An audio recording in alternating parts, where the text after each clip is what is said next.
tem muita binariedade. Tânia Manzur também faz uma crítica que é bastante citada por opositores da linguagem neutra, a de que ela criaria dificuldades de comunicação para surdos. Esse argumento é o bingo que eu falei, gente. Toda vez que alguém fala de linguagem neutra, meu Deus, é os surdos. É os surdos. Só que é engraçado porque eu nunca vi ninguém trazer um surdo pra falar ali, pra explicar pra eles em Libras, talvez. Porque talvez eles nem sabem Libras. Eles nem sabem que, por exemplo, nem tem marcação de gênero nas Libras, mas enfim. Então, assim, eles nem trouxeram um surdo pra falar em Libras, por exemplo, ou sinalizar em Libras, por exemplo, a opinião deles. Ah, mas a gente tem pessoas na internet que falaram isso, a gente vai ver agora, eles vão mostrar. Então, assim, eles trazem esse argumento de pessoas, eles falam por pessoas que eles nem representam, né? E não trazem um representante, eu acho incrível isso.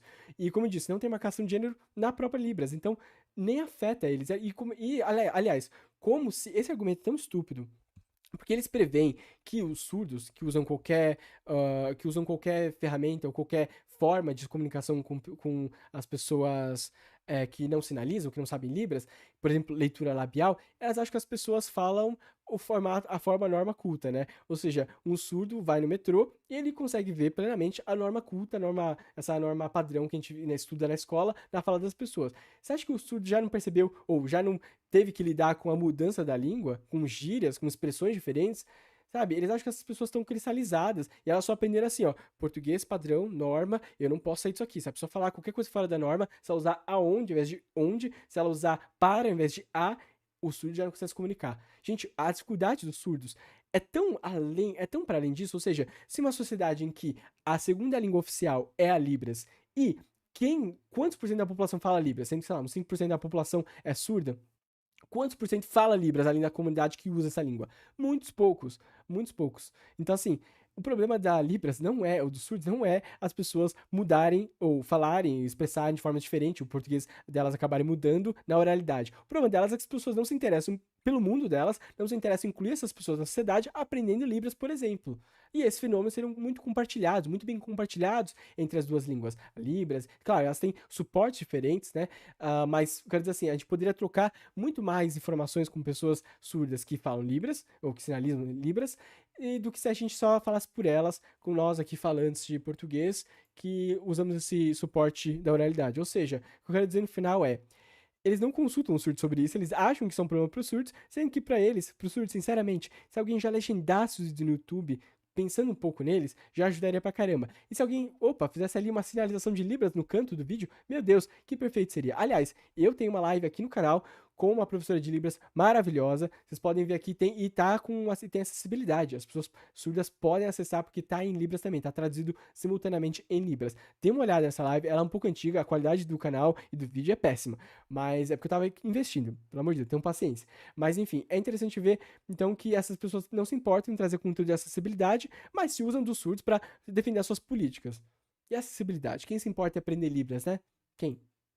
O que essa linguagem neutra faria com os surdos que fazem leitura labial? Por que ela então não aprende Libras para ajudar na acessibilidade, né? É mais importante. Vamos passar projetos de lei que instituam, por exemplo, o ensino obrigatório de Libras na escola? Ah, isso é um absurdo, mas e a Libras não é a segunda língua oficial do Brasil? É uma língua oficial. E como que é uma língua oficial e não tem o obrigatoriedade de ensino na prática, né? Tem ali as diretrizes, mas onde que se ensina esse estudo, ou ensinar Libras, né? Onde, por exemplo, não tem, quando não se tem o surdo na sala de aula, né? Porque quando se tem um surdo na sala, motiva as pessoas a se interessarem um pouco, mas quando não tem, aí, a gente tinha que aprender essa língua. E aí? Excluiria. E os surdos correspondem a mais ou menos 5% da população brasileira. Então não tem nada de imprudente. O argumento dela... Aliás, o Andrei falou aqui, falou tudo, Andrei. Os softwares de leitura também podem ser atualizados para resolver o problema do uso de X e arroba e do E. Exatamente. Nossa, Andrei, eu ia até falar isso, esqueci. Cara, gente, os softwares, eles são parados? A gente desenvolveu o primeiro software, sei lá, na década de 90 e ficou parado por isso? Ou os softwares são atualizados para tentar acompanhar as mudanças da língua? Claro, não é perfeito, né? Sempre se perde alguma coisa, mas, pelo amor de Deus, né? Como se as pessoas surdas fossem incapazes de atualizar esses softwares. Elas são pessoas competentes que sabem programar, algumas delas que desenvolvem esses softwares, por exemplo, e forem surdas, no caso, elas sabem atualizar e elas podem atualizar simplesmente, lançar novas atualizações para esses aparelhos e pronto, a língua tá. Não tem problema nenhum com isso. Aliás, por exemplo, se a gente começou a usar novas gírias, tipo, ainda, como eu falei naquelas gírias, no vídeo de gírias que eu soltei semana passada, então os surdos pararam de ser integrados na sociedade a partir do momento que se criou uma nova forma de falar, ou se gerou uma gíria ali, após a última atualização do software. Ou elas têm uma atualização do software que inclui também isso. Pelo amor de Deus, gente, esse é o argumento mais básico. E eu falei, é bingo, gente. Toda a defesa, né, toda a apologia contrária ao uso ao estudo, ou ao entendimento dessa linguagem neutra, fala dessa tal questão dos surdos, mas nenhum deles elabora, né? Eu falo, nenhum deles fala sobre a Libras, mas enfim. Ela é que surdos podem ter dificuldade para fazer a leitura labial de palavras neutralizadas com um E no final. E a BBC fez um trabalho muito competente, eu digo, eu não gosto da BBC, acho que eles têm uma visão bem pobre das definições e tudo mais, mas eles fizeram um trabalho bem competente e dê uma olhada o quão longe eles foram, por exemplo, para desbancar esse argumento bem simples de ser contra-argumentado, né? Mas o impacto da linguagem neutra entre os surdos é um tema controverso. Fabiano Guimarães, Não é controverso, não existe esse debate. que no governo Bolsonaro traduziu os discursos do então presidente para Libras, a língua brasileira de sinais, fez críticas à linguagem neutra numa entrevista recente ao programa Pânico da Jovem Pan.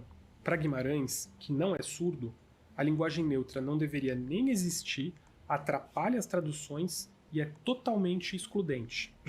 Não é surdo, não faz parte da comunidade, ele faz parte com uma pessoa que está integrada à comunidade, mas enfim, ele já foi ali com uma visão do que ele entende que é do que atrapalha o surdo ou não. Agora vamos ver um surdo de fato falando sobre isso? Importante, Já né? o youtuber Léo Vitorino, Incrível que o canal é dele. surdo gay Incrível, e professor incrível. de Pelo amor de Deus, acompanhe o canal do Léo, é maravilhoso. Ele é a pessoa mais paciente e didática do mundo.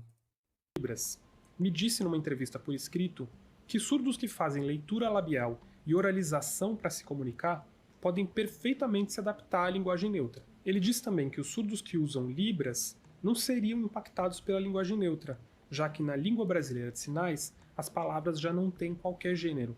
Para ele, opositores da linguagem neutra podem estar usando os surdos em seu ativismo contra essa causa.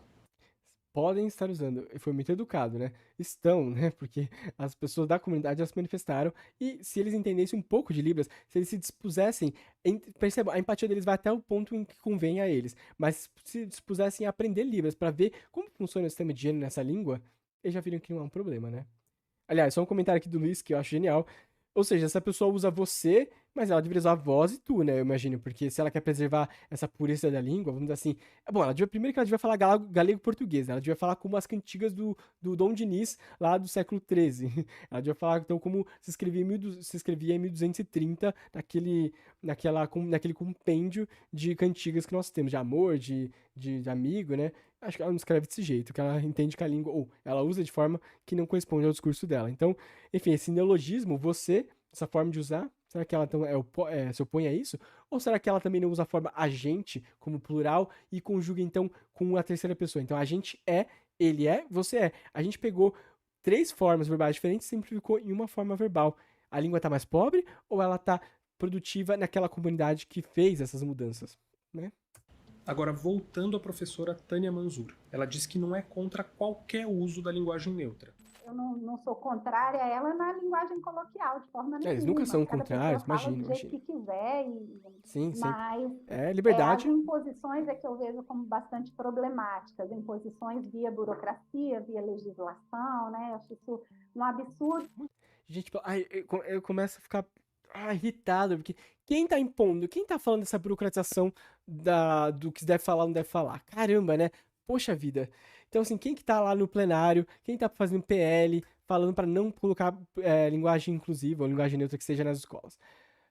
Quem que está burocratizando essa discussão?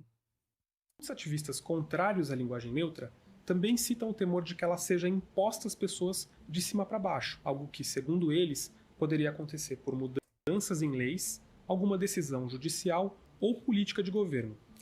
Como se a gramática normativa que é usada para humilhar e para desqualificar pessoas, aliás, eu achei um vídeo até mais antigo, assim, do começo da década de 2000 ali, falando sobre como o seu português pode afetar a sua entrevista de emprego ou não, e eu acho que seria muito didático a gente avaliar isso para ver como se entende, ou seja, como qualifica uma pessoa pela forma com que ela fala. Só que, lembrando, ninguém fala de acordo com a norma gramatical que a gente vê na escola, porque ela não existe. Ela é uma forma inventada, pensada da língua, ou idealizada da língua.